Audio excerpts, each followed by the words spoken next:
Shalom, salam sejahtera dan salam sehat anak-anak ibu sekalian.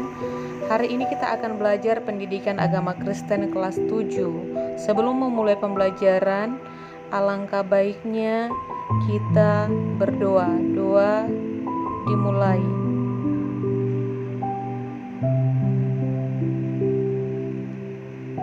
Doa selesai. Kita angkat pujian penyembahan kepada Tuhan bukan dengan barang panah.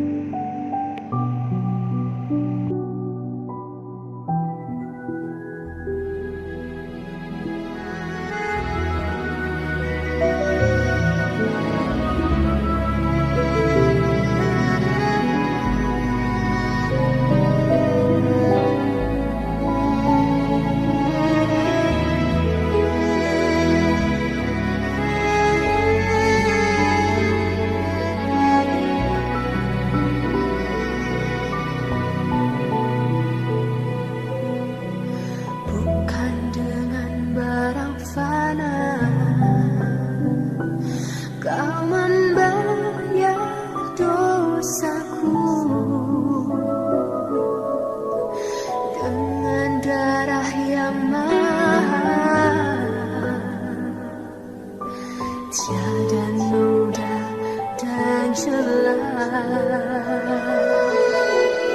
Bukan dengan gelas perak kau menebus diriku, oleh segenap kasih dan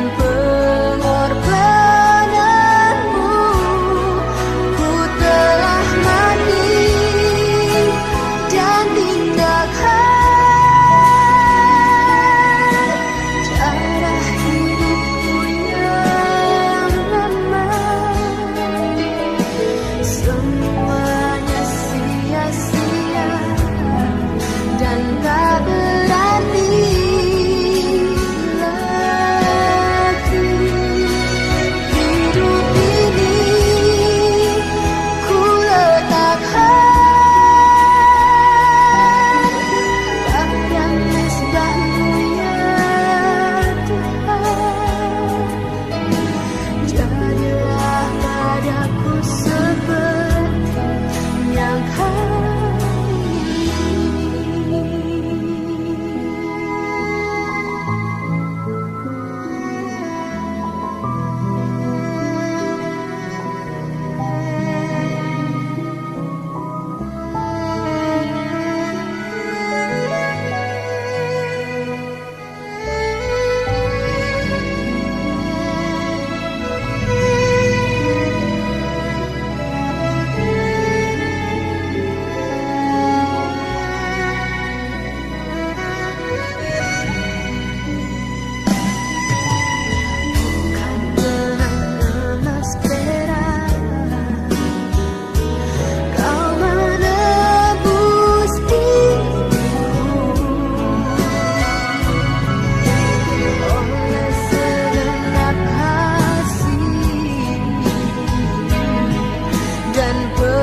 sekarang kita akan belajar dari bab 3, baptisan sebagai tanda milik Kristus. Adapun indikator pembelajarannya, yang pertama, menghayati pengampunan Allah di dalam Yesus Kristus melalui puisi.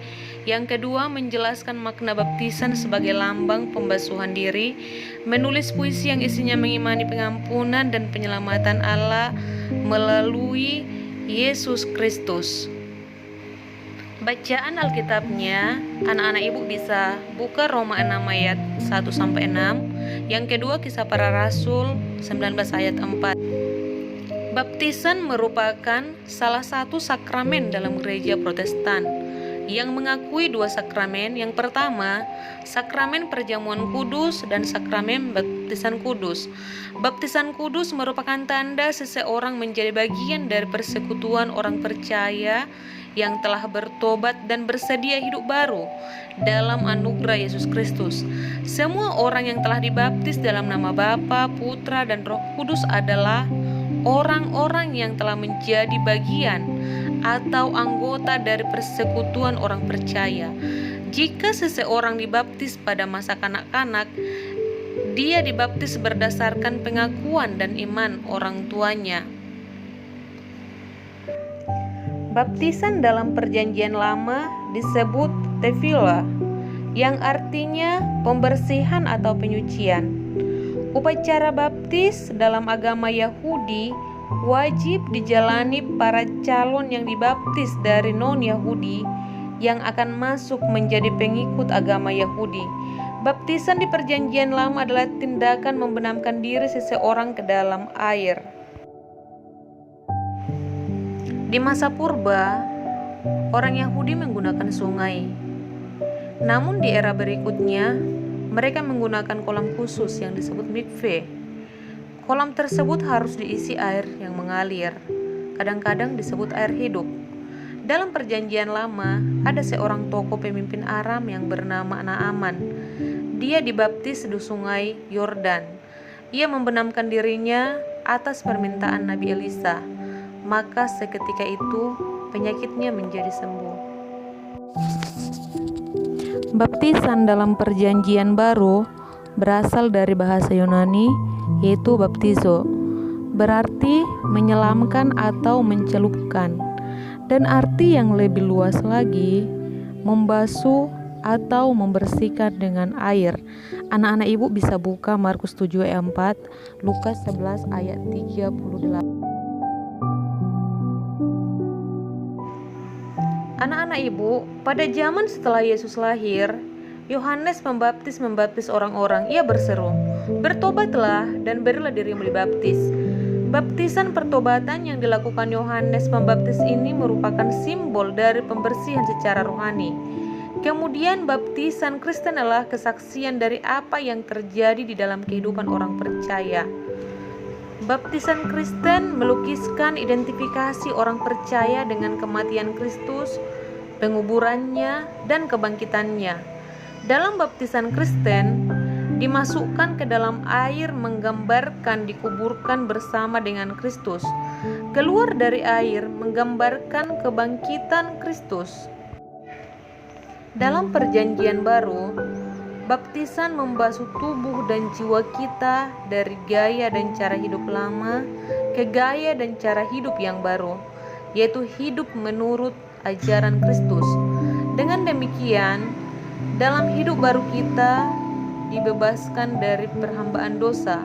Sebaliknya, kita menjadi hamba Allah di dalam Yesus Kristus. Dibebaskan dari hamba dosa artinya manusia diberi kekuatan untuk melawan dosa dan mengandalkan kuasa Kristus.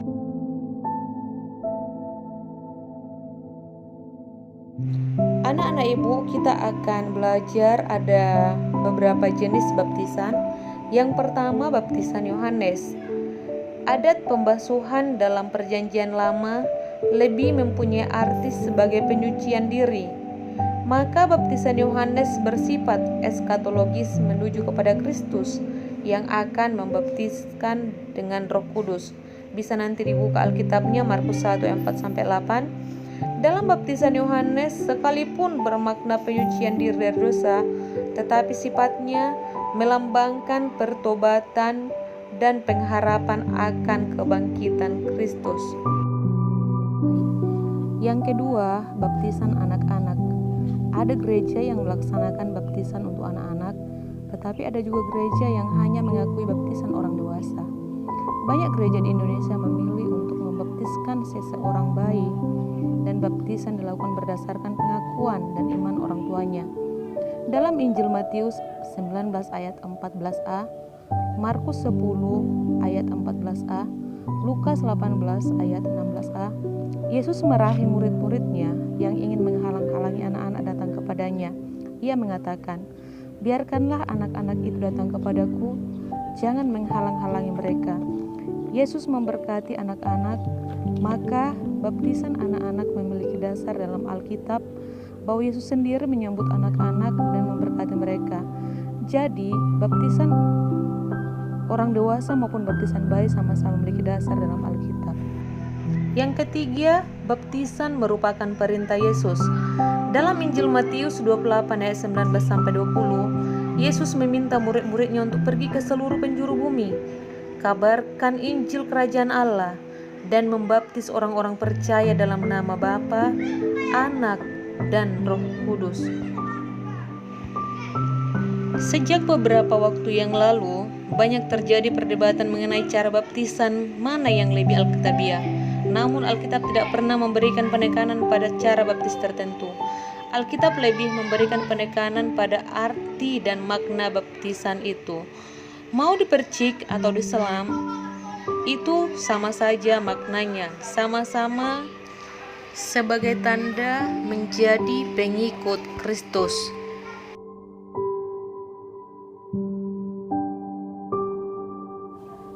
Yang pertama, Roma 6 ayat 1-6, mati dan bangkit bersama Kristus. Bagi orang Kristen, baptisan melambangkan kematian dan kebangkitan orang percaya bersama dengan Kristus. Sebagaimana Kristus telah bangkit dari antara orang mati, demikian pula kita memiliki iman yang sejati. Dalam Dia akan hidup dan dalam hidup yang baru.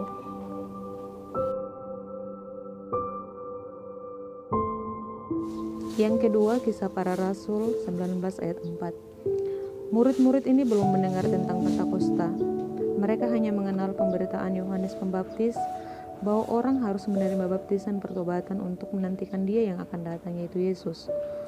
Dalam bagian Alkitab ini menegaskan kembali baptisan Yohanes merupakan baptisan pertobatan, sedangkan baptisan dalam nama Yesus adalah baptisan oleh Roh Kudus. Namun perlu diingat bahwa penjelasan ini mengandaikan adanya dua macam praktek baptisan yang membuat orang mempraktekkan baptisan ulang. Baptisan adalah sekali seumur hidup, apapun caranya, percik atau selam itu sama saja. Baiklah anak-anak ibu, demikianlah pembelajaran kita hari ini tentang baptisan dalam milik Kristus. Tuhan memberkati. Tugasnya dalam minggu ini yang pertama, catat kembali hal-hal penting dari video pembelajaran ini. Yang kedua, videokan hasil wawancaramu dengan orang tuamu. Kapan kamu dibaptis? Siapa yang membaptismu? Di mana kamu dibaptis? Apa arti baptisan menurut orang tuamu? Hasil tugasmu nanti kamu kirimkan ke WA Ibu. Sekian dan terima kasih.